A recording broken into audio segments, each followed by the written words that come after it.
Gukinyira imwe kwa imwe nija wa nyumba ya Treasury guku mucii wa Nairobi. Minister Ukur Yatani arugamite hau na ithanduku riria rikuite riboti yothe igie budget ya mwaka wa 2021 2022 wa kigina.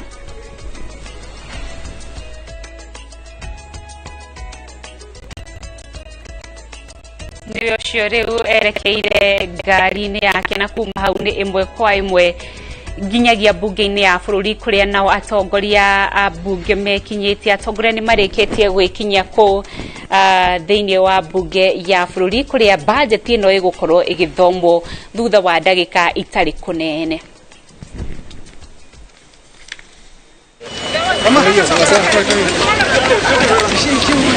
Ndugu weka enda chini.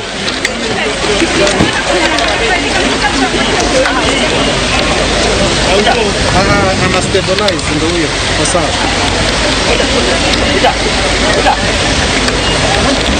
Mama. Mama kumbenda. Sawa? Yeye anafuata.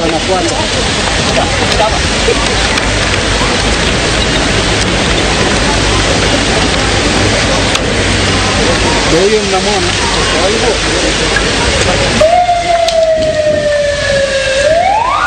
ndio ndio kazi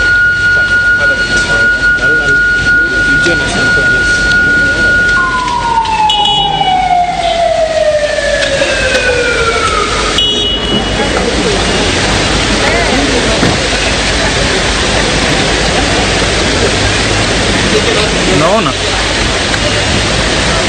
tumewaona.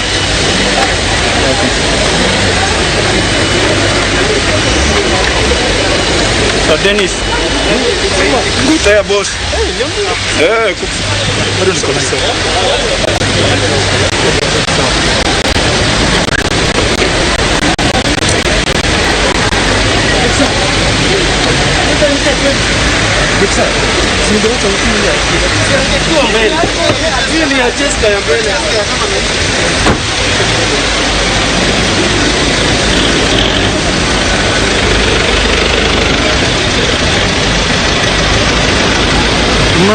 Umeona Juma? Okay. Kwa umenitoa bado?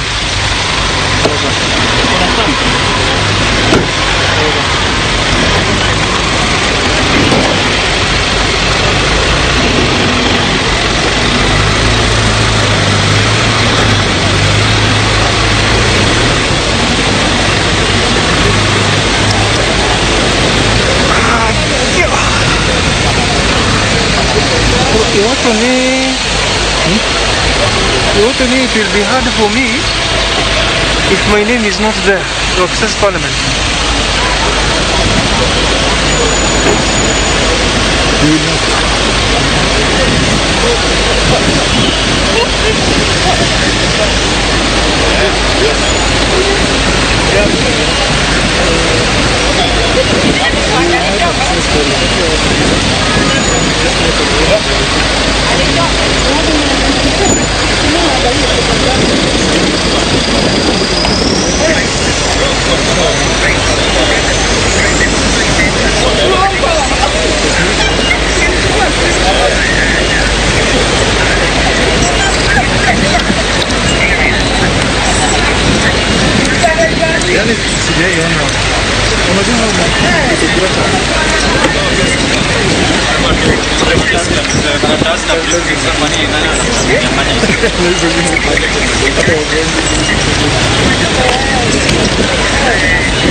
Masi?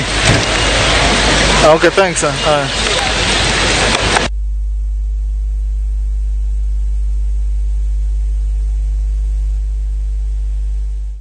Jambo.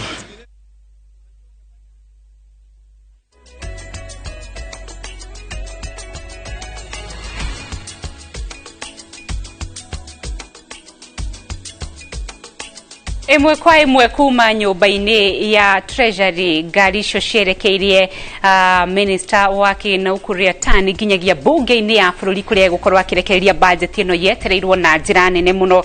Hi o tugithie na mbere na kwirorera musafara ucio tondu ni njui ni wetereire mwiroreri wa Inoro TV na njira nene, no tumurike mamwe ma maundu maria makigairwo kana imwe cia honge iria cigairwo mbeca thiini wa budget ya mwaka uyu wa kigina na muno makiria maundu maria marakuhiriria mwiroreri wa Inoro TV kana mundu uyu witagwo Wanjiku mu Kenya, maundu maria marahutia mu Kenya nginya uria wi haria thi. Turore uhoro wigie agenda ya Big 4 ya President Uhuru Kenyatta iria igairwo muigana wa shilingi bilioni 135 thiini wa mwaka uyu wa kigina. Big 4 ikinyitirira itugi cia ugima wa mwiri, itugi cia ugima wa mwiri thiini wa ministry ya ugima wa mwiri. Urikane ici nicio cia gutigirira ati mwiroreri wa Inoro TV o kuria guothe uri thibitari uria urathie nduraga ndawa, thibitari uria urathie nduraga utungata uria wagire ukorwo ugikinyira thiini wa thibitari cia thirikari iria ciri ku matura-ini ona thibitari cia gikiro kinene.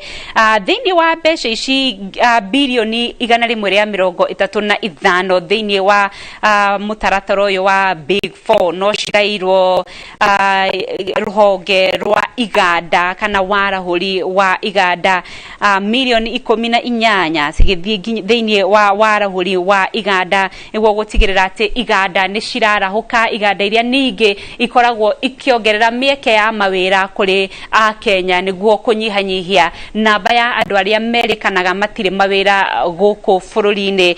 Mbeca icio ningi thiini wa plan kana mutaratara na mubango wa president wa Big 4 no cierekeirio kuri food security kana gutigirira kuri na irio cia kuigana guku bururi-ini. Kigina kiria kigairwo mutaratara uyu ari milioni 54 iria cigukorwo igitigirira ati thiini wa ministry ya mai gutigirira kuri na mai, gutigirira ati uhoro wigie ureithia wa mahiu, gutigirira uhoro wigie agriculture ni irarugama na njira iria yagirire thiini wa kigina giki. Undumwe na affordable housing ondirikane ona wekoragwo thiini wa gitugi kia 4 kia president, nyumba cia thogora wa thi, nyumba iria cirathie na mbere na gugiakwo miena itiganite ya bururi. Ondirikane ciari thiini wa mutaratara wa thirikari wa gutigirira ati bururi wa Kenya ni uri na nyumba cingihotekeka gukorwo cikigurika ni a Kenya.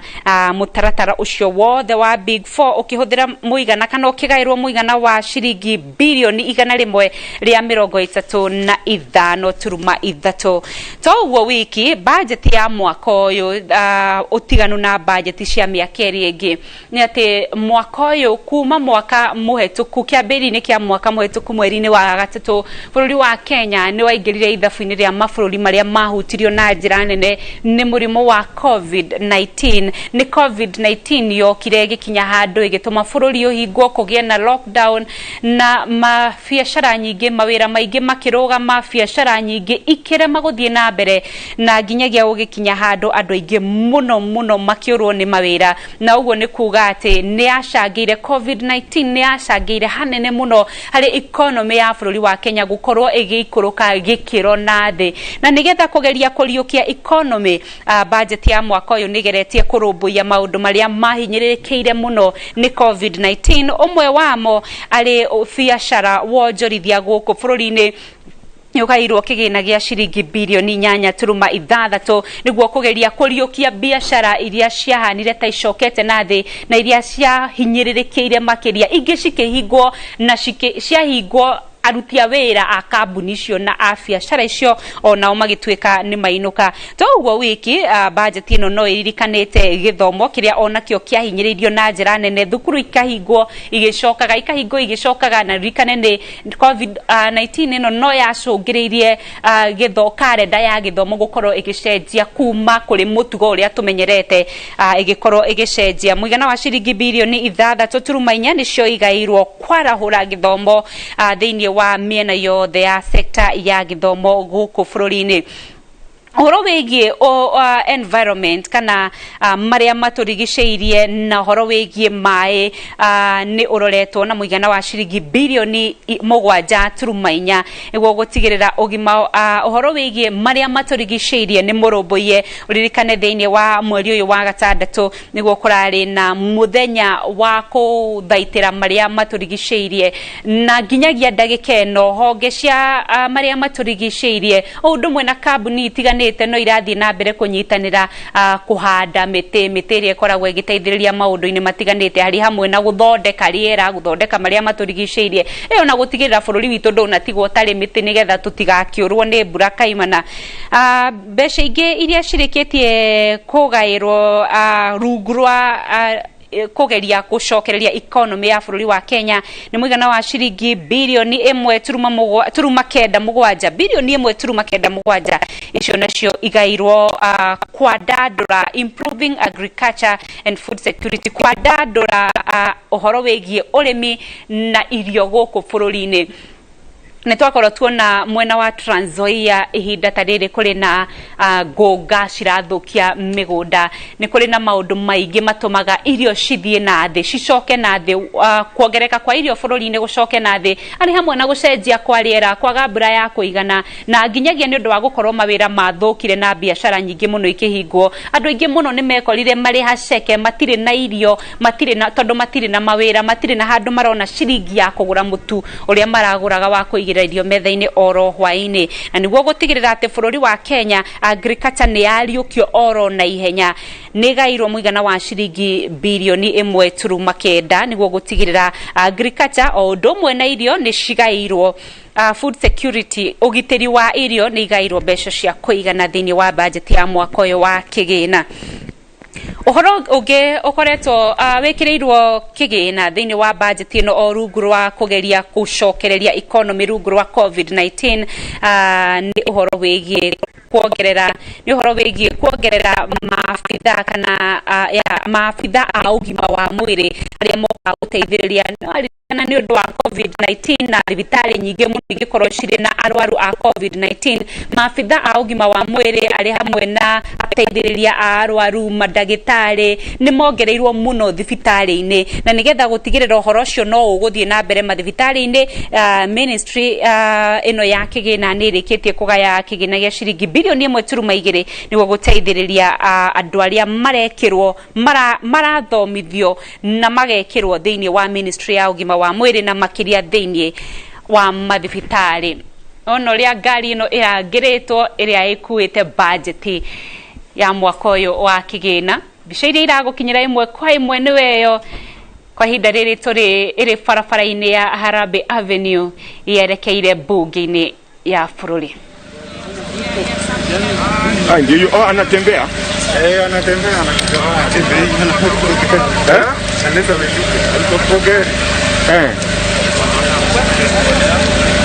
nikitoka nimeona akitembea.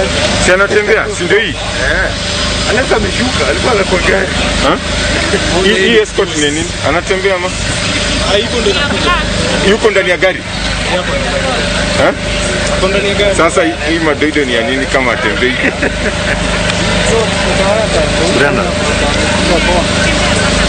Na hii GK hapa mbele.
Simba.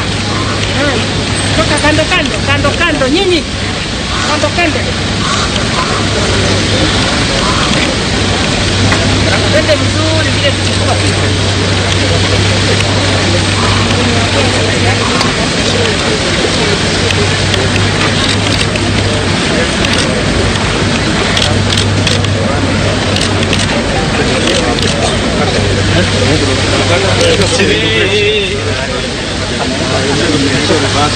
Kwa mpigo.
Pressman, tusonge kidogo, pressman, tusonge.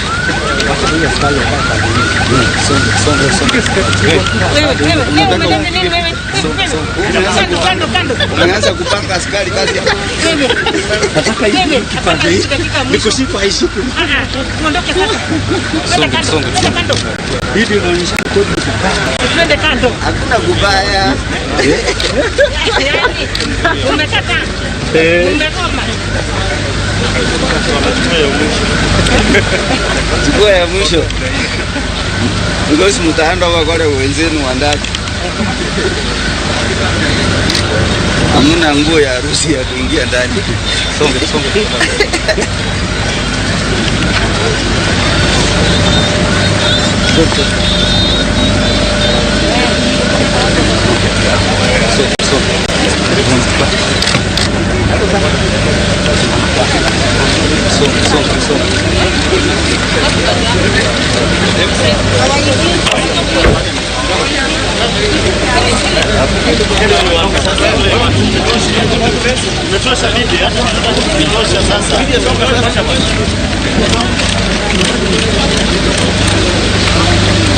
Next time.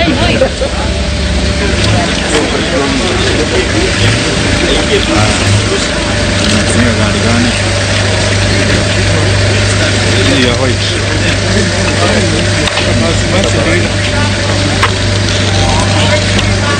Nimechoka. Yeah, Vince, don't credit.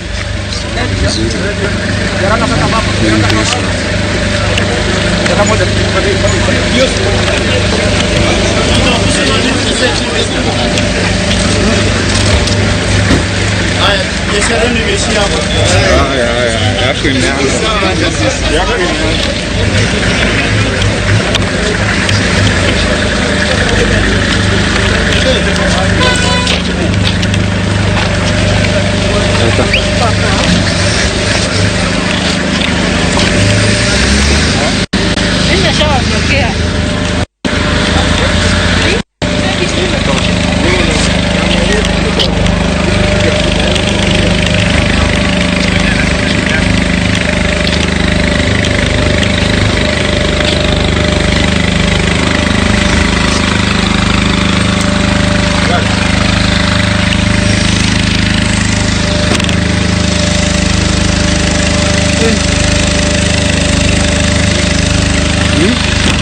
ulioko ndani.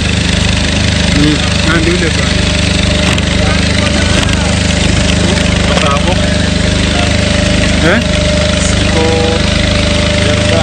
Udema na matakoko. Ukaraundeku. Na nĩ arĩkĩtie gũkinya kũrĩa bunge-inĩ ya bũrũri. Mbica icio ũramũkĩra imwe kwa imwe nĩ kũrĩa ũguo nja wa bunge ya bũrũri nĩ arĩkĩtie gwĩkinya, na ithandũkũ rĩrĩ ũrona akĩoya igũrũ rĩ nĩrĩo rĩkuĩte ũhoro wothe ũrĩa nĩ njũĩ wĩikarĩte thĩ wetereire kwa ihinda rĩrĩ. Ũhoro ũrĩa ũrĩ haha nĩ wa bajeti ya mwaka wa 2021 2022 wa kĩgĩna, na mendekithia ma bajeti ya bũrũri mwaka ũyũ wa kĩgĩna nĩ ciringi tiririoni 3.6, na uririkane nĩ kuongerereka kuma mwaka mũthiru kuma harĩ ciringi tiririoni 2.7. Thirikari ĩtanyĩte kũrũgamĩrĩra bajeti ĩno na ciringi tiririoni 2 na niguo kuihuria ihoro iria igũtigwo cia ciringi bilioni 900. Thirikari nĩ ĩtanyĩte gũkomba ciringi bilioni 291.3 kuma nja wa bũrũri, na ciringi bilioni 661.9 kuma gũkũ bũrũri-inĩ. Gwakinya nĩ harĩ ũgayania, nĩ harĩ ngayano ya kĩgĩna gĩkĩ. Rũhonge rwa wathani rwa thirikari nene rugairwo ciringi tiririoni 1.8, nayo bunge ikagairwo muigana wa ciringi bilioni 37. Ruhonge rwa ucirithania rugairwo ciringi bilioni 17, nacio thirikari cia county ikagairwo muigana wa ciringi bilioni 370. Mbica ũramũkĩra kwa ihinda rĩrĩ nĩ nja wa bunge, nja wa cikaro cia bunge ore ihinda rĩtarĩ kũraya. Minister hamwe na maabitha thĩinĩ wa ministry no megũkorwo makĩingĩra thĩinĩ wa bunge imwe kwa imwe, na nĩgetha ũhoro wa ũmũthĩ ũkorwo ũkĩambĩrĩria. Nĩngũkũmenyithĩtie ũhoro wĩgiĩ itugĩ 4 cia thirikari iria cigairwo mbeca, na itugĩ ici nĩ iririkanĩtwo na njĩra nene mũno. Nĩ igairwo kĩgĩna kĩnene rĩ hamwe na iganda iria ciĩrĩgĩrwo gũkorwo ikĩongerereka gũkũ bũrũri-inĩ, na ciongerereka ũguo nĩ kuga mĩeke ya mawĩra onayo nĩ yakorwo ĩkĩongerereka. Ministry ya ugima wa mwĩrĩ gairwo ciringi bilioni 106 iria itanyĩtwo kũhũthĩka harĩ kũheana motungata ma ugima wa mwĩrĩ, na makĩria ihinda-inĩ rĩrĩ bũrũri ũrang'ethanĩra na kũhũrana na mũrimũ wa COVID-19. Minister wa kĩgĩna nĩ ũcio ũkũrĩa tani nja wa cikaro cia bunge. Ministry ya gĩthomo onayo ndĩtigĩtwo na thutha thĩinĩ wa ũgayania ũyũ. Ministry ya gĩthomo nayo ĩhetwo bilioni 200.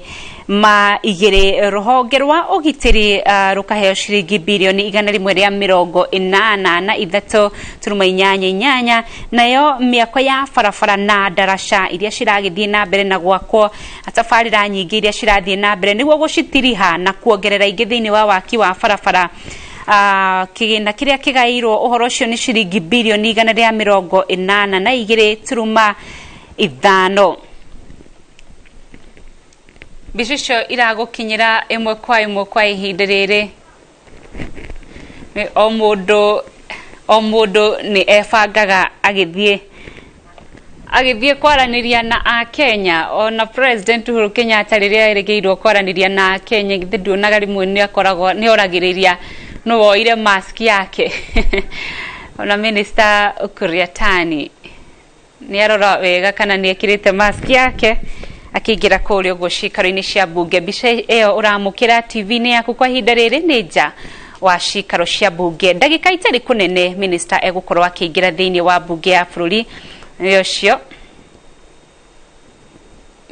akĩingĩra thĩinĩ wa cikaro cia bunge.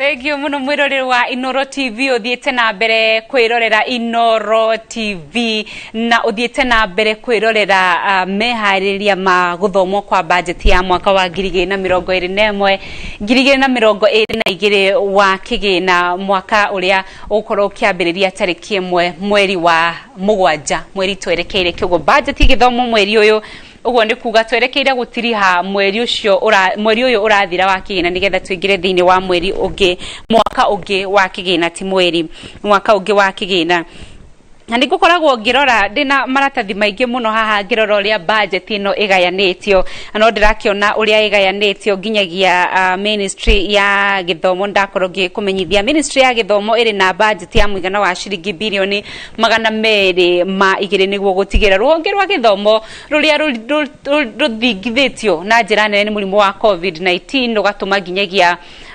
kalenda ya githomo ikorwo igicenjia ni rugairwo besha cia gutigirira ni rwihandite andu angi magairwo besha cia kuigana ni ati thirikari no ni igite keheri-ini kigina ya ciringi bilioni 26.6 kiria gitanyitwo guteithiriria hari guthinga marima kana mahoro manene maria maratigirwo ni murimu wa COVID-19 na makiria mwena-ini wa wonjoria kiukanio kiria kirokire kiratiga ati biashara nyingi ni cihingitwo wonjoria muingi ni warugama kambuni nyingi ni ciaremwo ni guthie na mbere ni undu wa kuremwo ni kuma nja na kana ni undu wa kuremwo ni gucenjania mbeca iguthiururukia mbeca guku bururi-ini ni undu wa murimu uyu wa COVID-19 muigana wa ciringi bilioni 26 nicio igukorwo igithinga mahoro macio na mbica iria iragukinyira kwa ihinda rimwe rori rwa Inoro TV ni bunge thiini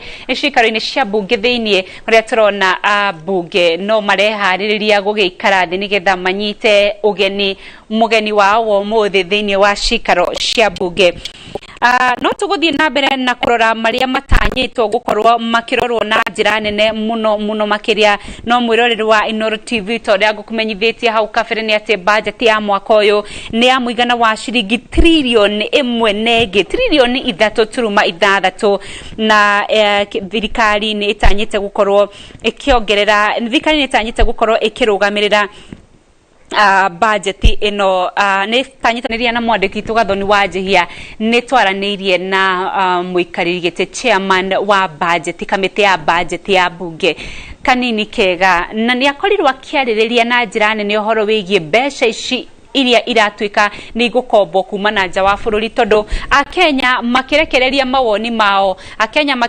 mawoni mao marona ningi gukomba kuongerera thiri iguru rio ngitari murigo munene na kuona ta bururi wa Kenya utabatie gukorwo ukioya thiri ungi kwa ihinda riri no muikarigite wa budget Kanini Kega thiini wa kamiti ya bunge Kanini Kega ni atariria ati bururi tondu no urakura na no urakinyukia ikinya na mbere kuya roni kuma mabururi-ini ma nanja kana honge-ini itiganite ucio ni undu no nginyagia ukorwo ukihanika nigetha gukuria bururi na guthie na mbere na maundu mangi ma bururi wa Kenya no agititirithia ati undu uria wa bata muno ni gutigirira ati mbeca ici cioka itiraingira thiini wa tabarira itaroneka na maitho no nginyagia cikorwo igithie kuria ibatie gukorwo cikirutira wira okorwo cirakombwo nigetha waki wa manyumba maya ma thogora wa thi ukorwo ugikinyanira no nginyagia manyumba maya moneke ni marikite na moneke ni maingiritwo ni Akenya moneke ni maraguna Akenya okorwo cirakwo nigetha barabara ici na daraca ici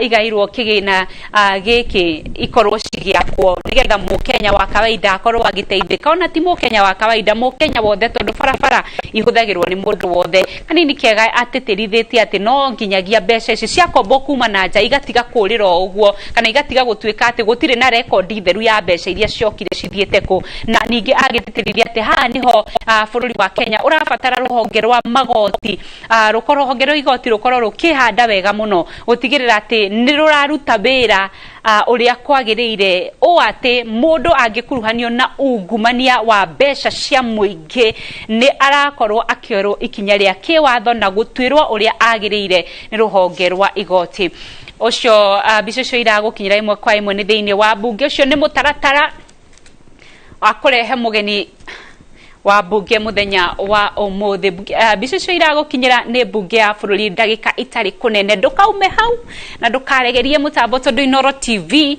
tugutigira ati ni wamukira bicucu ciothe kuma kiambiriria nginyagia mwisho.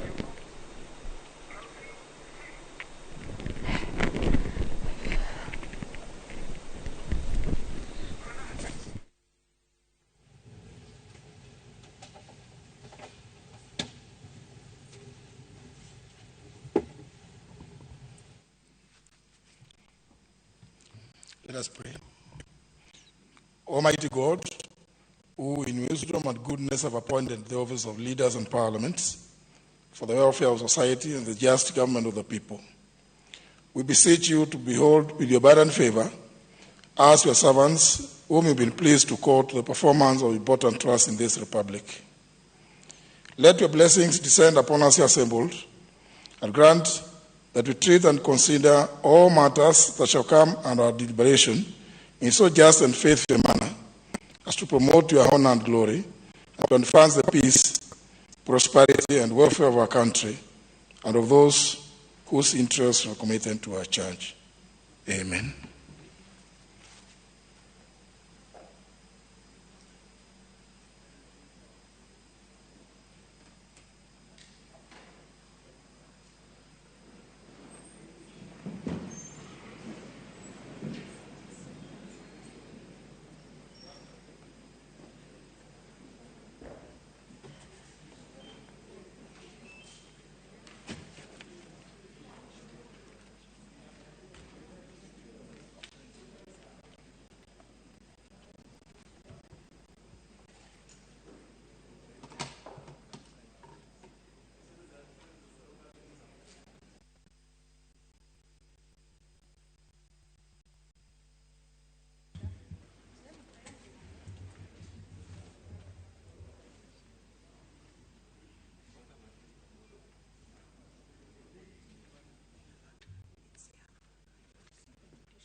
Order number 1, administration of oath.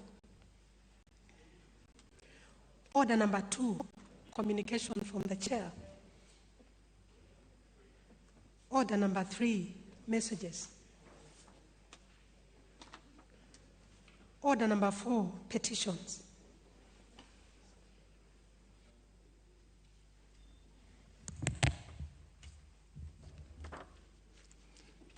Honourable members, pursuant to standing order number 225, subsection 2, paragraph B, I wish to report to the House that I have received a petition from Messrs. D.G. Jau and L.R. Ngure on behalf of several other ex-Kenya Air Force officers who were dismissed in 1982. Honourable members, the petitioners claim to have diligently served the nation through the Kenya Air Force until the 1st of August 1982 attempted coup, following which they were arrested for allegedly participating in the attempted coup. They further claim to have been imprisoned for periods spanning 6 months to several years and thereafter unlawfully and unconstitutionally dismissed from the Kenya Air Force without compensation, despite not having been involved in the attempted coup. Honourable members, the petitioners state that they pursued justice through the High Court of Kenya, and the courts granted them varying awards on different dates from 2012 onwards. The petitioners aver that they obtained certificates of decreased taxation and orders against the government to be paid in the year 2017. In spite of the fact that the Principal Secretary for Defense saw an affidavit on oath averring that the ministry had factored the decreed amounts in the 2017-2018 budget to settle the compensation, the orders remain unheeded several years later. They are therefore worried that since most of their colleagues are senior citizens, aged above 65 years, and no capacity to fend for themselves, any further delay to be compensated will worsen their deteriorating conditions of life.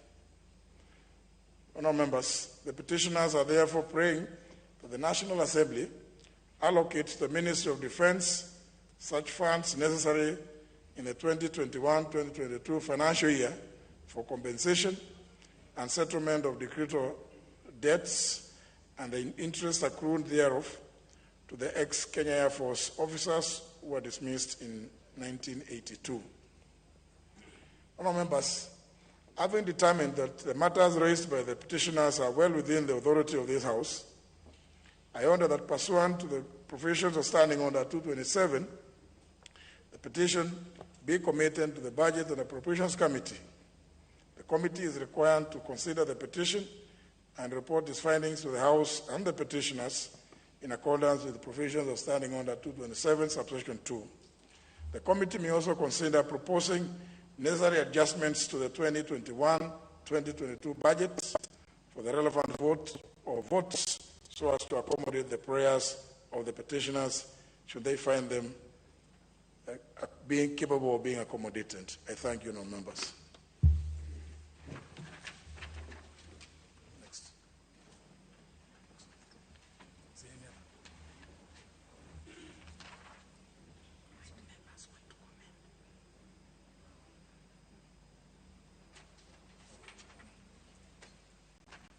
Honourable members, in view of the business ahead, I will dispense with the requirement to allow members to comment for 30 minutes on that petition. So the petition will just start committed to the Committee on Budget. Let's proceed. Order number 5, papers. Leader of Majority Party. Honourable Speaker, I beg to lay the following papers on the table of the House today, Thursday, June the 10th, 2021, in the afternoon sitting. 1, the reports on the Auditor General and financial statements for the Kenya Veterinary Vaccines Production Institute for the year ended 30th of June, 2015, 2017, and 2018, and the certificates therein. Number 2, the reports of the Auditor General and financial statements in respect to the following institutions for the year ended 30th of June 2020 and the certificates therein. The State Department for Youth Affairs, the Public Service Commission, the State Department for Development of the Arid and Semi-Arid Lands, ASALS, the National Government Constituencies Development Fund Board, development revenue statements from the National Treasury, revenue statements of the Government Investment and Public Enterprises from the National Treasury, the East Africa Tourist Visa Collection Account from the National Treasury, the Government Clearing Agency Fund, the National Exchequer Account from the National Treasury, Office of the Controller of Budget Mortgage Fund, Stores and Services Fund from the State Department of Public Works, Consolidated Fund Services, Pension and Gratuities from the National Treasury, Mechanical and Transport Fund from the National Youth Service, and the State Department for Public Works. Lastly, number 3, the County Government Budget Implementation Review Report for the first 9 months of the financial year 2020-2021. Thank you, Honourable Speaker.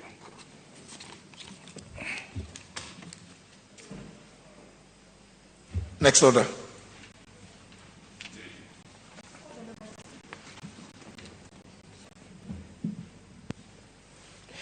Order number 6, notices of motion. Order number 7, questions and statements.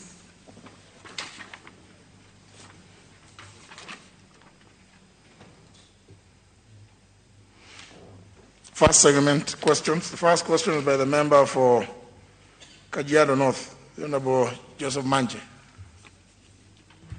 Thank you, Honourable Chair, Speaker. My question is to the CS ICT Innovation and Youth.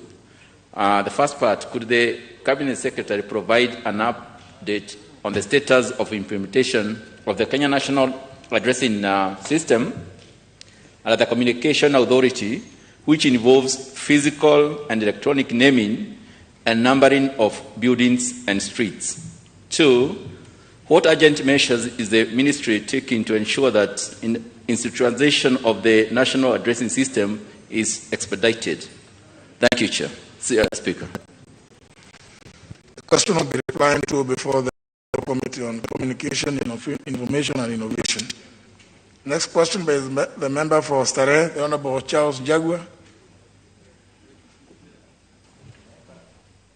Thank you, Mr. Speaker. I rise to ask question 182 of 2021, directed to the Cabinet Secretary for Interior and Coordination of National Government. 1, could the Cabinet Secretary provide a status report on the investigations into an accident that occurred on 5th May 2021 near Pangani Girls High School along Juja Road involving an ambulance registration number KCY 015S belonging to Medhill Group of Hospitals, which led to death of Peter Oduor of National ID 2176-4388. 2, could the Cabinet Secretary undertake to ensure that the matter will be fully investigated with a view of ensuring justice for the victims and compensation for the life lost? Thank you, Mr. Speaker. All right. Question will be replied to before the Departmental Committee on Administration and National Security. Last question by the member for Saboti, Honorable Caleb Amisi. He had indicated that he had given authority to the Honorable Jagua to ask on his behalf. Thank you, Mr. Speaker. I rise on behalf of Honorable Caleb Amisi to ask question 183 of 2021 to the Cabinet Secretary for Defense. 1, could the Cabinet Secretary elaborate the steps the Ministry is taking, if any, to ensure the successful rescue of Gershon W. Wasike, a member of the Kenyan Defense Forces, KDF number 64809, who was taken hostage in 2006 by the Al-Shabaab terror group in Somalia? 2, could the Cabinet Secretary explain the government policy regarding the rescue of Kenya prisoners of war? Thank you, Mr. Speaker. It's 2016, not 2006. 2016. That's what it reads. Very well, the question will be replied to before the Departmental Committee on Defense and Foreign Relations.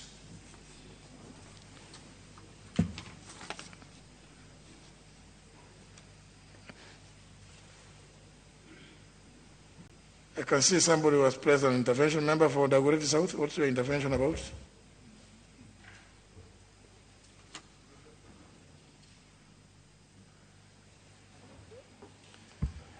Mr. Speaker, this is unintended. Thank you very much. Good. Member for Mwea, what's your intervention about? Honorable Speaker, there could be a problem with the system because my gadget here doesn't show anything. Thank you, Honorable Speaker. Any other intervention? Whether intended or unintended? Member for Garissa, is it intended or unintended? Speaker, mine is intended. Speaker, 2.5 months ago, I seek a statement from the chairperson of Energy Committee on the matter of independent power producers and their role in the high electricity bill. Speaker, I'm yet to get a reply from the committee, and Speaker, I urge you to direct that in our next sitting on Tuesday, the committee should furnish the House with all the information, because, Speaker, I asked for a written statement. But the statement I got, Speaker, had 5 fundamental questions. And 2 of the questions, and I'm sure the clerk has a copy of that statement, 2 of the questions, question 4 and 5, the committee asked that I should go to court and get a court order so that the minister can furnish me with the specific directors of the companies that provide power to KPLC, 13 of them, and secondly, they will not avail their contractual obligation, showing how much each company was paid per month. And Mr. Speaker, in line with Article 125 of the Constitution and the Powers and Privilege Act and Article 35 of the Constitution on access to information, a committee of this House, when it demands for information from the executive or any other arm of government, that information must be provided. So, Mr. Speaker, this is a matter of national interest. And when I saw that statement, Mr. Speaker, the same evening, the executive formed a task force, in a very unusual manner. But I am, as a member of parliament, I am under obligation to provide to the people of Kenya the cost of power vis-a-vis what this independent power produces, private independent power producers. How much do they charge KPLC, and how much does that translate to the price ordinary citizens and investors pay? So, Mr. Speaker, I really want you to use your powers to ask the chair of the Energy Committee to supply me with the information so that the House, together with the House, we can interrogate the matter, Mr. Speaker. It is now 2 months.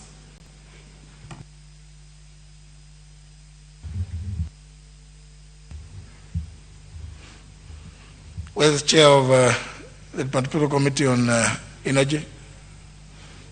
The member for Nakuru Town East, Honorable Gekaria, who deputizes him? Who's the vice chair? As you can see, both the chairperson, the vice chairperson are absent, not desiring to be present on this momentous day. I don't know how can they be absent? How can the chairperson be absent on a day like today? Surely, maybe they should have come here. The House was sitting yesterday, so they cannot be said to be on the way from their villages.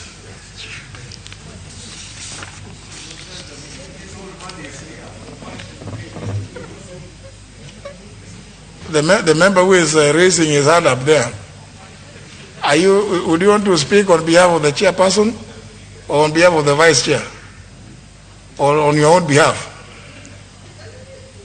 Is that Honorable Osman? What? Okay. Very well, very well. Your concerns are noted, and the leader majority will convey that message, but let me bring the statement on Tuesday. It has taken too long. I can see an intervention from the member for Uriri. Honorable Nyamita. Thank you, Mr. Speaker. Mr. Speaker, on the 13th of May, I did ask a question directed to the Departmental Committee on Defense and Foreign Relations. My question had to do with compensation of one of their ex-members of the Kenya Defense Forces who had not been compensated for now over 25 years. And Mr. Speaker, you directed that question and the chair then, I think Honorable Katreo Lemetito, agreed to bring feedback to this House in 2 weeks. Mr. Speaker, to date we are heading towards the end of June, and we have not heard from them. They have not come back to this House to even come and seek for additional time. I'm seeking your intervention so that they probably fast track this, because the people on whose behalf I was petitioning are waiting for this feedback. You've had the petition which I have just read out. Perhaps it could be it could be addressed in that petition, is it? If it could be covered also, because mine was specific and I gave out all the details. So if they could address us, probably they are responding to this. I would appreciate it. Although the question was really not directed to the chairman, it was directed to the cabinet secretary. Yes, thank you, Mr. Speaker. And Mr. Speaker, I was indeed very glad when you referred that petition to the Budget and Appropriation Committee, because we have, a long list of ex-army officers who are having such claims, as alluded to by the Honorable Nyamita. But Mr. Speaker, it's also good to note that these cases, because they all ended up being in court, from the court martial to the High Court, and High Court actually cleared those officers, awarded them those damages. But when you inquire from the government, especially from the Ministry of Defense, and specifically from the Attorney General Office, they say there is a pending appeal. Government had appealed for such judgment, and there are so many, and it actually colossal sum of money, a lot of money, that were awarded to those ex-officers, ex-army officers. So now going to the Budget Committee, it is the Budget Committee that has got powers in this House to do appropriation.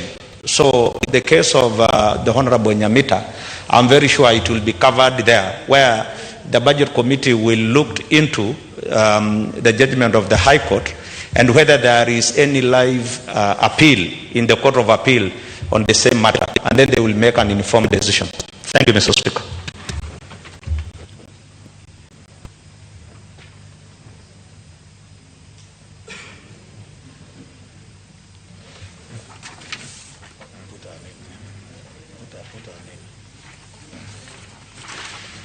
Well, maybe the Honorable Nyamita will can also pursue with the Budget and Appropriations Committee. But certainly, and the Honorable Nyamita say that since he raised the question on the 13th of May, it is now towards the end of June. But certainly, 10th of June cannot be towards the end. It is not towards Honorable Nyamita. 10th of June cannot be towards the end of June. But nevertheless, your concern is noted. Yes, Honorable Nyamita.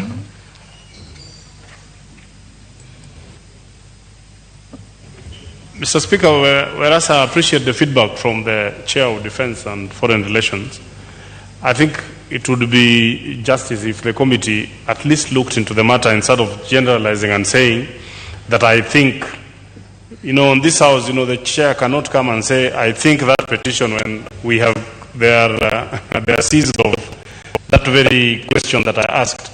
They need to find out the details. If then it requires the intervention of the Budget and Appropriations Committee, Mr. Speaker, where I also sit, then he will bring it. But to just dismiss it without even having the benefit of looking at it, I think we might be directing it to the wrong committee. Because mine was not exactly as a petition that you had earlier raised. So I just want to urge that probably they look into it, they find out facts, because it is them who can be able to tell us whether the respective department has lodged an appeal. Instead of the Budget and Appropriations Committee, we will not be in a position to go and check whether, so that is the work of the committee, then they can direct it to. You can get that. Honorable Katolo Mitito, can you bring on Thursday a specific response as to whether or not, in respect to the question raised by the Honorable Nyamita, whether the state did appeal, and if they did, the status of the appeal for the comfort of the honourable member by Thursday.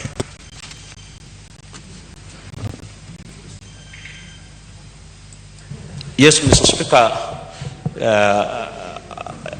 Honorable Nyamita, my good friend, knows very well that this is a very, very serious committee. From 13th May, we just came back the day before yesterday, we resumed on 8th. And so we haven't really failed to bring it on time, but I will go with your direction, Mr. Speaker. Thursday next week, we will respond to Honorable Nyambita's statement. But I was not really thinking, I'm being told by my good friend here, the member for Kiambu, that I'm not allowed to think. But Mr. Speaker, I am very certain that the end game for all these petitions on ex-army officers is a consolidated petition to be decided by the Budget and Appropriation Committee. But nevertheless, I will respond as directed by you, Mr. Speaker. Very well. Nominated member Osotsi, you have an intervention. What is it about? Mr. Speaker, just like my good friend Honorable Nyamita, I did ask a question here, I think in April, touching on KRA and revenue performance. Mr. Speaker, the question was directed to Finance and Planning Committee. I am concerned because it's taking too long for me to get an answer. So I would seek your intervention so that the committee can invite KRA to come and respond to the issues that I had raised in that question, Mr. Speaker.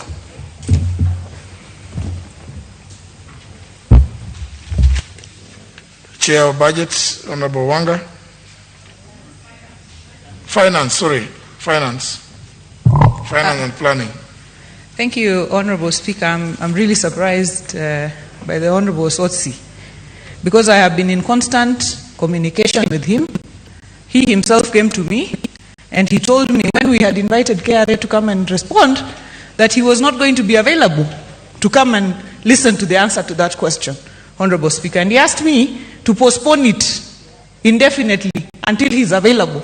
So I'm really surprised for the Honorable Sotsi to come and mention this on the floor as if the committee has not moved on the matter. Honorable Speaker, he who comes to equity must come with clean hands. So, Honorable Speaker, I'm really surprised. I invited KRA. KRA were ready to come. Honorable Sotsi approached me. He told me he was not available on the day and that I should postpone it until a date that he is available. I am just waiting for him to come back and tell me when he is available. So, Honorable Speaker, to come and raise the matter here on the floor and to make the committee look incompetent is out of order, Honorable Speaker. I request the Honorable Speaker to find him out of order. And he had better just be quiet. Thank you, Honorable Speaker. Honorable Sotsi, you know, what has been stated by the Chair of Finance is the staff that should see you be thrown out of the chamber, because it is not fair. It's not fair that you can approach the Chair of the committee to postpone your question and then come to complain here. Is that so? Because as she says, then your hands will look extremely dirty. Mr. Speaker, I want to be very clear. Yes, indeed, I've been in touch with the Chair of Finance. And yes, at some point, I said I was not going to be available because I was going to be out of town. But I never said that the question should not be asked. So I will be more than willing for the committee to still invite the respondent to respond to the question. So I never said that since I was not available for a particular time, I was not going to be available any other time. Mr. Speaker, I'm available any other time, and I'm keen to get answers to the question. The same way that you approach the chair to postpone is what you should have done. But to come and raise it here is to put the committee, to cast aspersions actually on the committee that they are sitting on your question. And that's the point. The point being made by the Honorable Wanga is you approached her to postpone the question, and she says she was waiting for you now to go back and say when it is you are available. Now you come here and start saying that the committee has not responded.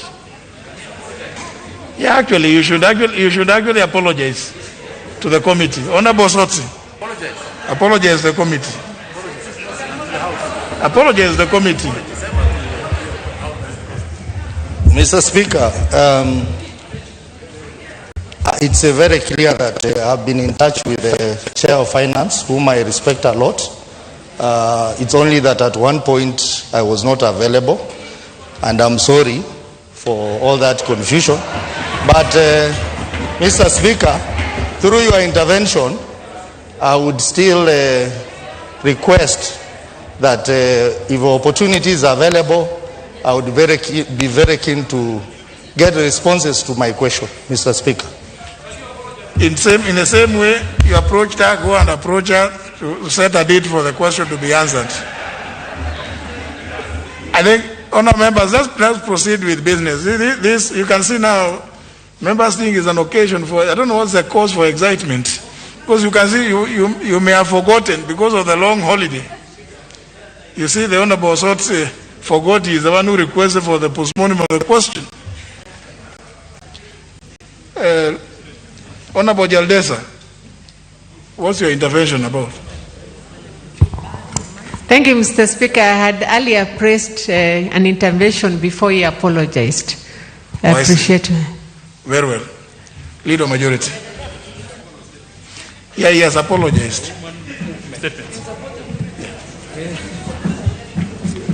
Honourable Speaker, pursuant to the provisions of Standing Order number 44.2a, I rise to give the following statement on behalf of the House Business Committee, which met on Monday, 7th of June 2021, to prioritize the business for consideration. Honourable Speaker, I wish to officially welcome members back from their media recess that was held from 13th of May 2021 to 7th of June 2021. It allowed departmental committees to consider and discuss the budget estimates for the financial year 2021-2022 with the relevant government ministries and state departments and other government institutions according to their respective mandates, and make recommendations to the Budget and Appropriations Committee. Honourable Speaker, I'm delighted that Budget and Appropriations Committee has tabled its detailed report for consideration and adoption by this August House in accordance with Standing Order number 235.5, and I wish to commend the committees for their diligence in finalizing their work within the tight timeframes. I'm also happy that committee chairs and members have begun making their contributions on the floor of the House regarding the budget estimates. Honourable Speaker, today we welcome the Cabinet Secretary for the National Treasury and Planning as he makes a public pronouncement of the budget highlights and revenue-raising measures for the government for the fiscal year 2021-2022 in accordance with Standing Orders number 25A and 244C. Honourable Speaker, during the afternoon sitting of Tuesday next week, we shall have the following bills being read the first time. Number one, the Trustees Perpetual Succession Amendment Bill, National Assembly Bill number 23 of 2021. The Perpetuities and Accumulations Amendment Bill, National Assembly Bill number 24 of 2021.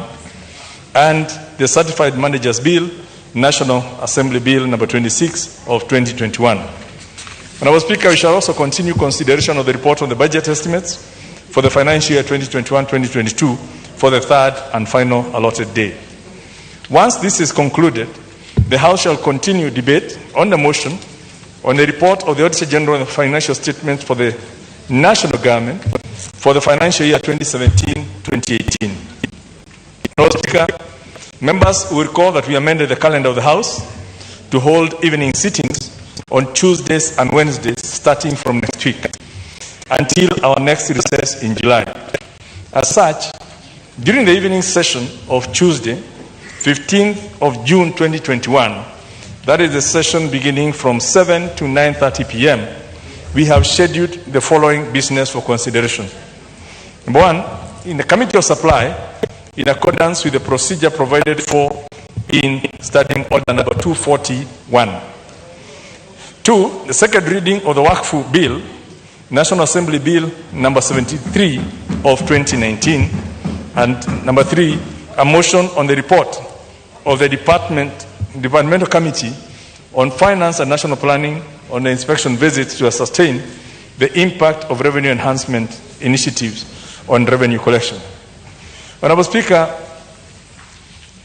due to the tightness of the business for the week, I'm informed that there are no questions scheduled for response by Cabinet Secretaries next week.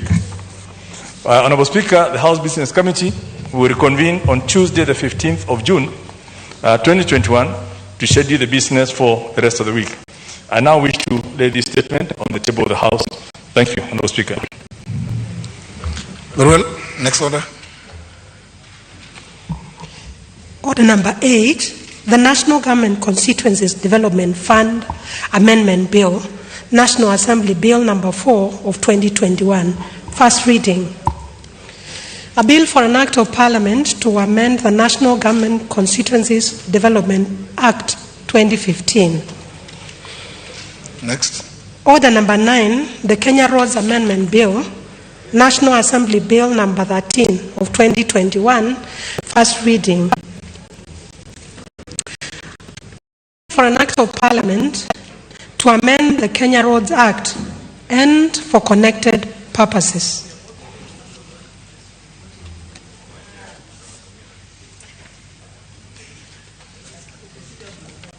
That's all. General.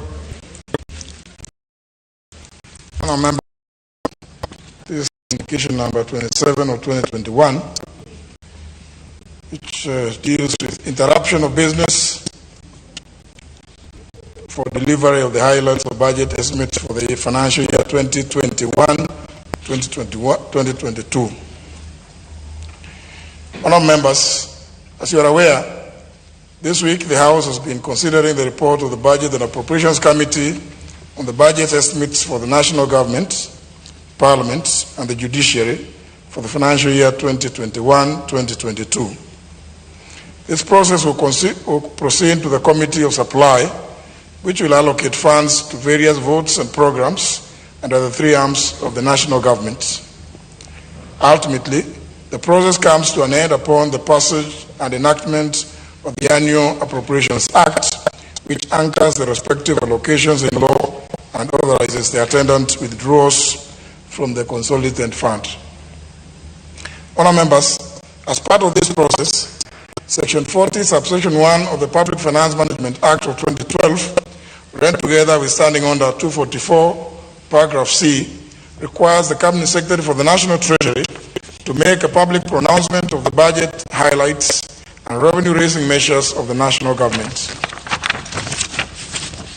For this reason, I've shortly been interrupting business of the House to allow the Cabinet Secretary for the National Treasury and Planning to discharge this obligation.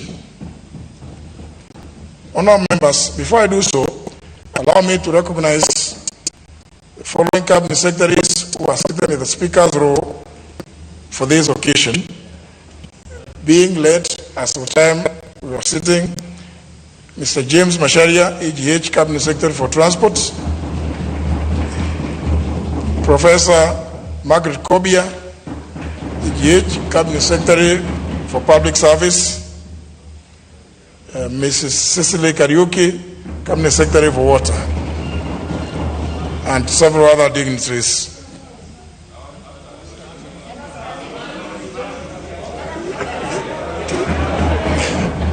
They are welcome to the National Assembly.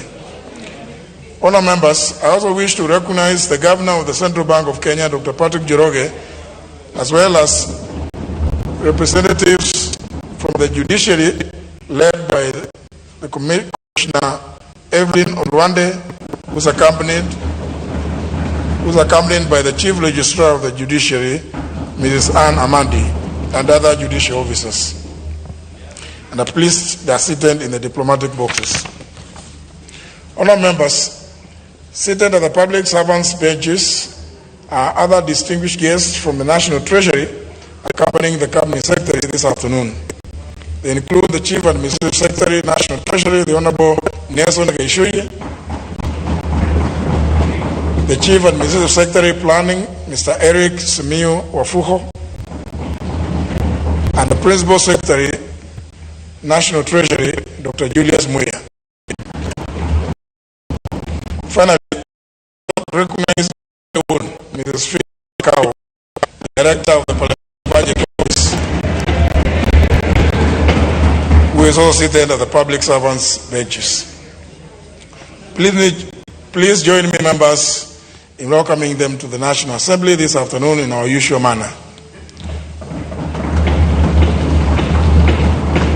Honourable members, paragraph A of Standing Order 255, capital A provides as follows, and I quote, "The Speaker may designate a suitable place in the chamber or at the bar of the House for A, the Cabinet Secretary responsible for finance to make a public pronouncement of the budget policy highlights and revenue-raising measures for the national government as contemplated under the Public Finance Management Act." Close the quotes.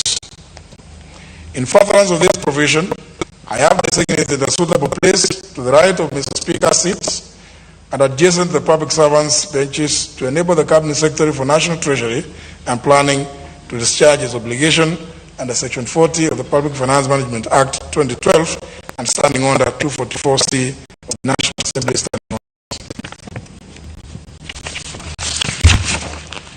In this regard, honourable members, it is now my pleasure to invite the Cabinet Secretary for National Treasury and Planning, the Honourable Ambassador Ukur Yatani, to make a public pronouncement of the budget highlights and the revenue-raising measures for the national government for the financial year 2021-2022 and the medium term, not later than 3:15 p.m. Bwana Cabinet Secretary, karibu.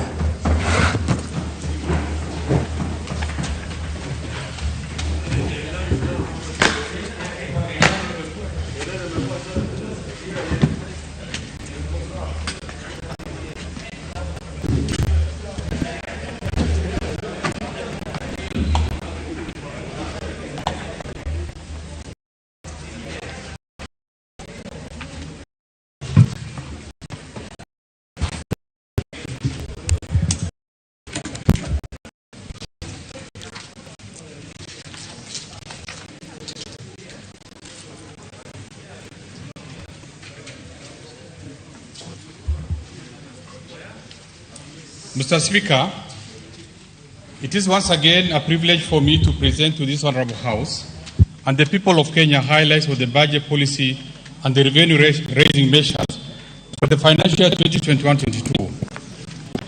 This statement is a fulfillment of the requirement of Section 40 of the Public Finance Management Act and the Standing Order number 241 of the National Assembly. I do this in performing my fiduciary duty to Kenyans. Before I proceed with the rest of my statement, Mr. Speaker, allow me to state that during the preparation of this budget, I had very fruitful engagements with diverse stakeholders and received valuable feedback. The breadth of the stakeholders spanned from the government ministries, departments and agencies, county government, committees of this House, development partners, private sector, and Kenyans from all walks of life. I extend my sincere gratitude to them for their views and useful suggestions which inform the priorities of this budget. Mr. Speaker, pressing concerns raised by Kenyans during the consultation process revolved around the impact of COVID-19 and its containment measures. Kenyans were concerned about the high cost of COVID-19 treatment and availability of vaccines, in addition to food security, high cost of living, and employment levels among the youth. In addition, Kenyans raised concerns about the general levels of poverty and inequality, as well as increased public debt. Mr. Speaker, at the outset, I wish to assure Kenyans that these concerns have been considered and I will be elaborating specific interventions later in this statement. Mr. Speaker, as you recall, following the outbreak of COVID-19 pandemic in March last year, the government instituted containment measures to curb the spread of the virus and save lives. To cushion Kenyans and businesses, the government rolled out specific fiscal interventions, including reduction of pay-as-you-earn and corporate tax from 30 to 25%, value-added tax from 16 to 14%, and turnover tax from 3 to 1%. The government also offered 100% tax relief to Kenyans earning below Kenya shilling 24,000 per month. In addition, the government enhanced cash transfer allocations to the vulnerable segment of the society, including the emerging urban vulnerable. Mr. Speaker, the government further implemented various monetary policy measures to enhance access to credit by the private sector. These included a reduction of the central bank rate from 8.25 to 7% and lowering of the cash reserve ratio from 5.2 to 4.2%, thereby injecting an additional shilling 35 billion to the money market. Further, during this period, commercial banks were allowed flexibility with regard to requirements for loan classification and provisioning. Mr. Speaker, to spur economic activities in the country, the government implemented a comprehensive economic stimulus program targeting activities in infrastructure, education, health, business liquidity, agriculture and food security, tourism, manufacturing, environment, water and sanitation. Mr. Speaker, in spite of these interventions, a lot remains to be done in order to deal with the challenges of unemployment among our youth, as well as high poverty and income equality levels that have been aggravated by the COVID-19 pandemic. Our rallying call in this year's budget is therefore job creation through continued and sustained economic growth. To strengthen this position, we shall implement comprehensive economic recovery strategy that will expand economic activities and address these challenges. Mr. Speaker, the private sector remains key to employment creation and poverty reduction in the country. In order to expand the scope and pace of policy interventions and enhance access to credit by businesses, the government established the Credit Guarantee Scheme to de-risk lending to the micro, small, and medium enterprises. Mr. Speaker, the plight of the vulnerable in our society, particularly the emerging urban vulnerable, remains a key concern for our government. In order to cushion this particular group, the government will enhance cash transfer allocations and institute other targeted interventions in this budget. Mr. Speaker, the COVID-19 pandemic has triggered one of the worst health and economic crises of our time. The pandemic overstretched our health systems, and in line with the advisory of the World Health Organization, the government implemented appropriate interventions to save lives. The response has undoubtedly strengthened our healthcare system through provisioning of necessary medical supplies, installation of modern equipment, and deployment of more health personnel. In addition, in March 2021, the government launched the National COVID-19 Vaccination Program, initially targeting the frontline workers and other highly vulnerable groups. As at end of May 2021, about 1 million persons had received the first vaccine dose. In order to facilitate further rollout of vaccines to create herd immunity, we propose to allocate Kenya shilling 14.3 billion in the financial 2021-22. This is in addition to Kenya shilling 7.6 billion appropriated in the current budget. Mr. Speaker, to enhance access to affordable medical and equipment for management of COVID-19 and chronic diseases, I will later in this statement be proposing tax relief measures on the various pharmaceutical products and medical equipment. Mr. Speaker, the containment measures instituted by the government to stem the spread of the virus and save lives adversely affected economic activities and revenue performance. To stimulate economic activities and enhance government's ability to respond, we prioritized health and social expenditures and formulated an economic recovery strategy program that targeted, first, enhancing our ability to respond to the COVID-19 pandemic. Second, reducing debt vulnerabilities through a revenue-driven fiscal consolidation, stabilizing the ratio over the medium term. Implementing targeted policy, legal and institutional reforms, while at the same time addressing vulnerabilities in the state-owned enterprises worsened by the COVID-19 pandemic. And fourth, strengthening the monetary policy framework and financial stability. Mr. Speaker, under this program, we plan to reduce the level of fiscal deficit from 8.7% of GDP in the current budget to 7.5% of GDP in the financial 2021-22. and further to 3.6% of GDP in the financial year 2024-25. This will be a 5.1% reduction in fiscal deficit over the next 4 years, thereby slowing the annual growth of debt. Upon our request, this economic recovery program is supported by multilateral and bilateral development partners, with the International Monetary Fund providing financial resources amounting to US dollars 2.34 billion over the next 3 years. Further, Mr. Speaker, in response to the COVID-19 pandemic, the G20 countries extended support to developing countries by offering debt service suspension under the G20 Debt Service Suspension Initiative framework. The fiscal space created under this initiative is to increase social, health, and economic spending in response to the COVID-19 crisis. Kenya has benefited from this initiative through expansion of health and social services. Additionally, Mr. Speaker, Kenya welcomes the initiatives under the recent French-African Summit that agreed to, among others, increase funding through the IMF special drawing rights to African states to support economic recovery, extension of the G20 debt service suspension, and facilitate the manufacture of vaccines in Africa. Mr. Speaker, I will now highlight the economic policy context in which this budget has been prepared. Mr. Speaker, this year's budget has been prepared against a backdrop of projected global economic recovery. This is despite the emergence of COVID-19 variant, occasioning reintroduction of containment measures to further stem spread of the virus. The projected recovery reflects additional fiscal support in a few large economies and monetary easing that further uplift the economic outlook. This outlook is further supported by the ongoing vaccinations, which is expected to pick up in the second half of 2021.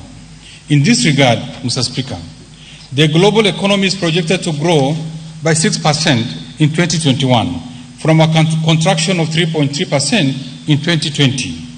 Mr. Speaker, close to home, due to improved exports and commodity prices, economic growth in the sub-Saharan Africa region is projected to expand by 3.4% in 2021 from a contraction of 1.9% in 2020.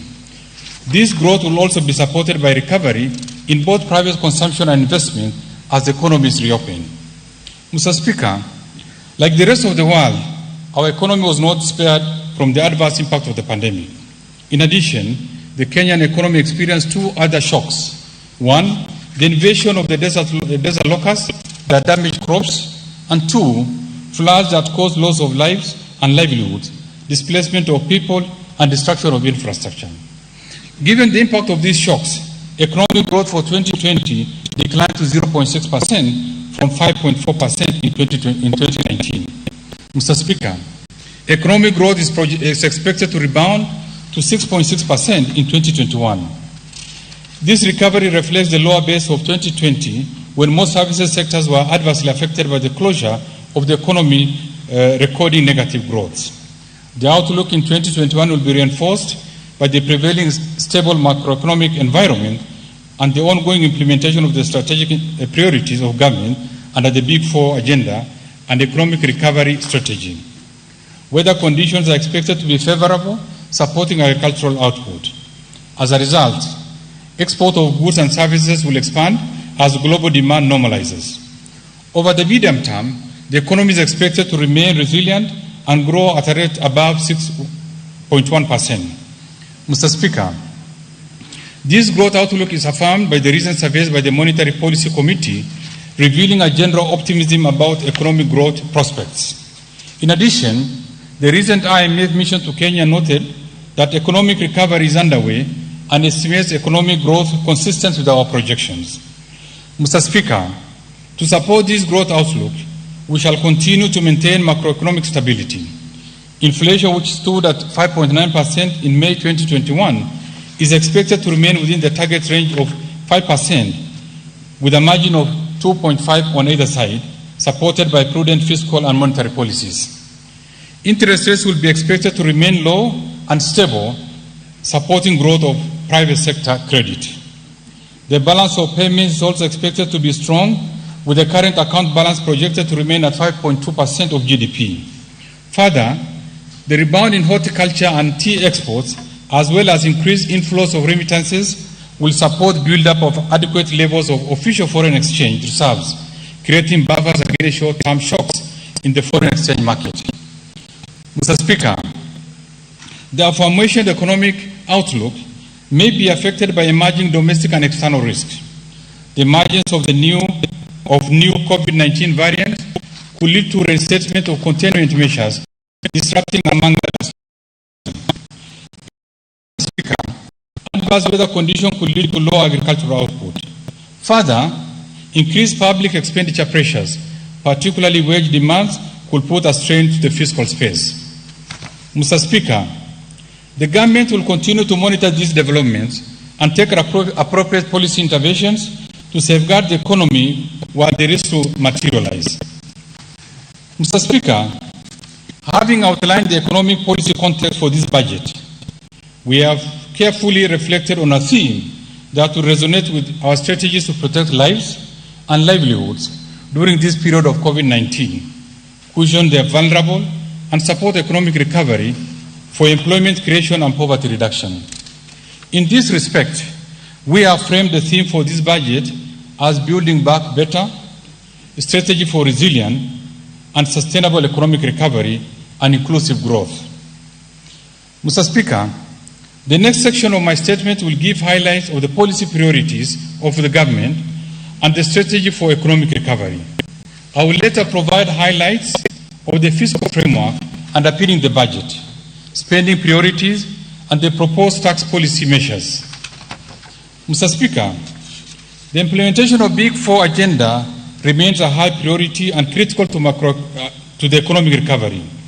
In this regard, the government will fast-track implementation of programs and projects under the Big Four agenda to enhance food and nutritional security, achieve universal health care, provide affordable housing, and support growth of manufacturing sector for job creation. Mr. Speaker, the government will also undertake the following targeted strategic interventions to achieve a resilient and sustainable economic recovery. First, maintain a macroeconomic stability and enhance security to foster secure and conducive business environment and security of Kenyans and their properties. Second, scale up development of critical infrastructure in the country such as roads, rail, energy, and water to reduce the cost of doing business and ease movement of people and goods, as well as promote competitiveness.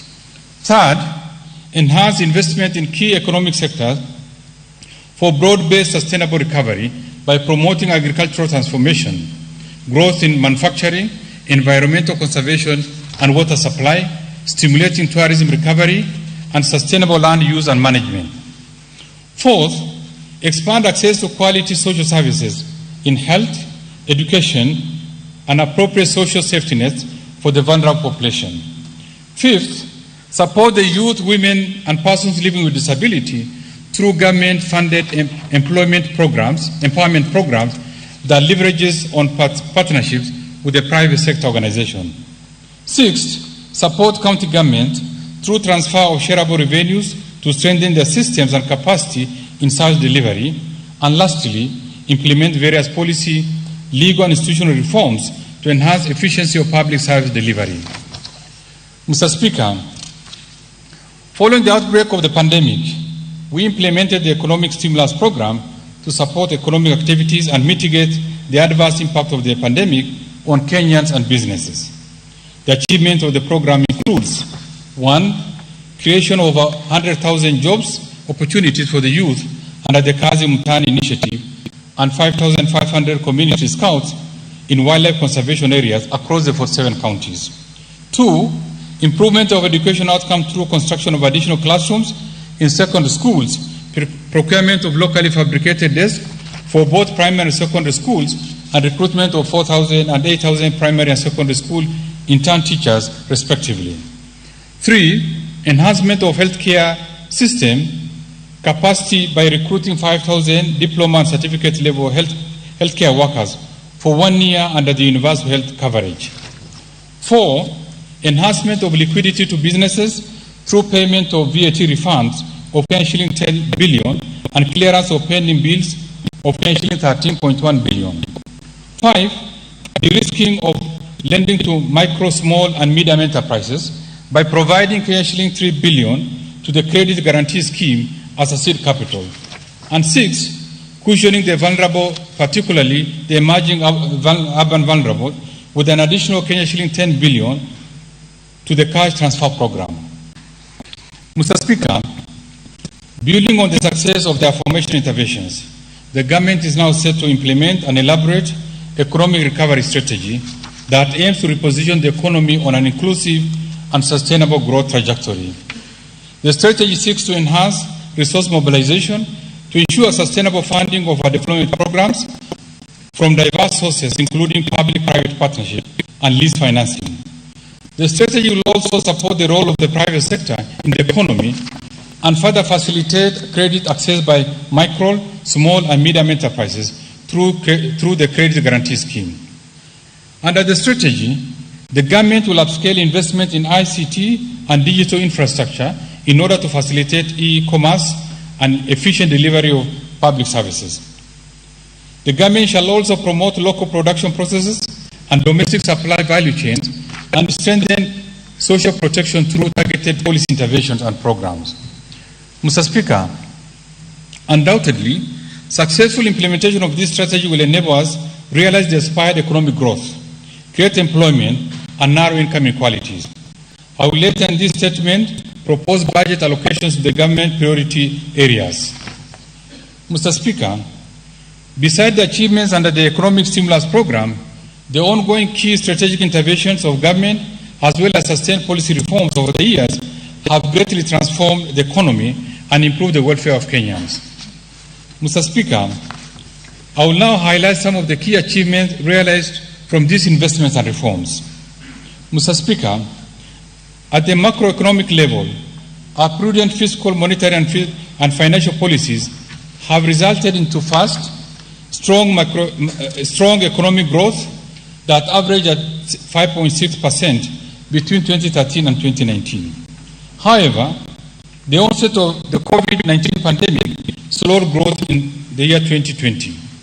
The GDP per capita increased by an impressive 80.4% from shilling 113,000 in 2013 to shilling 204,000 in 2019.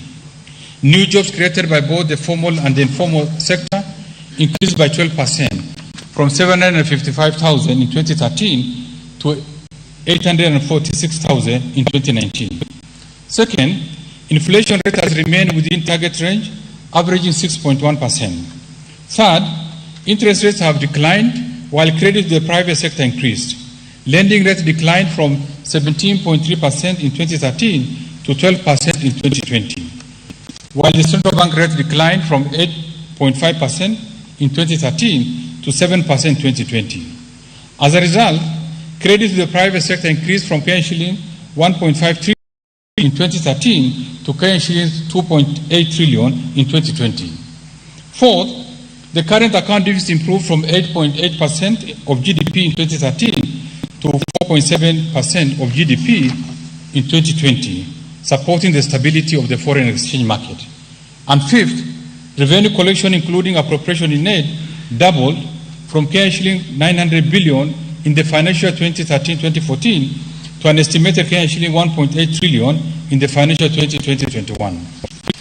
Mr. Speaker, our investment in the expansion of road networks, railways, ports, airports, and energy enhanced domestic connectivity, boosted rural and reduced congestion.